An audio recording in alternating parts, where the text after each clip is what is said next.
প্রধানমন্ত্রী তারেক রহমান বলেছেন, শিল্প সংস্কৃতির রাজনীতিকরণ কখনো সভ্য সমাজের পরিচয় হতে পারে না।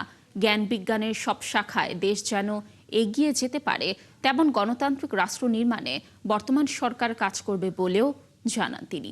সকালে রাজধানীর ওসমানী স্মৃতি মিলনায়তনে ২১শে পদক প্রদান অনুষ্ঠানে এসব কথা বলেন প্রধানমন্ত্রী। বিজ্ঞান ও প্রযুক্তির উন্নয়নের মাধ্যমে দেশকে এগিয়ে নিতে সরকার কাজ করবে বলেও জানান তিনি। ২১শে ফেব্রুয়ারি একদিকে মাতৃভাষার মর্যাদা প্রতিষ্ঠার সংগ্রাম এবং একই সাথে জালেমের বিরুদ্ধে নিজেদের অধিকার প্রতিষ্ঠার আন্দোলন বলেও মন্তব্য করেন প্রধানমন্ত্রী। বাংলা ভাষা ও সাহিত্য একদিন বিশ্ব দরবারে আলো ছড়াবে বলেও মনে করেন তিনি।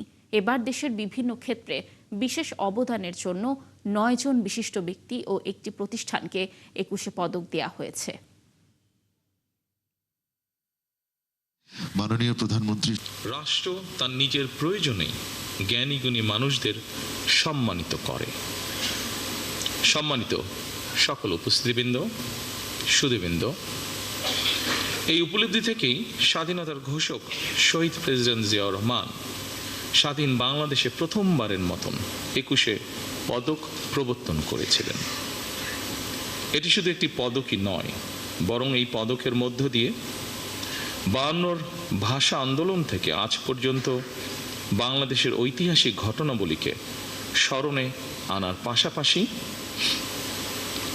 যেসব বিজ্ঞজন শিক্ষা, সাহিত্য, শিল্পকলা, গবেষণা ও চর্চায় নিজেদেরকে এবং রাষ্ট্র ও সমাজকে সমৃদ্ধ করেছেন, তাদের সঙ্গে আপামর জনসাধারণের পরিচয় ঘটে।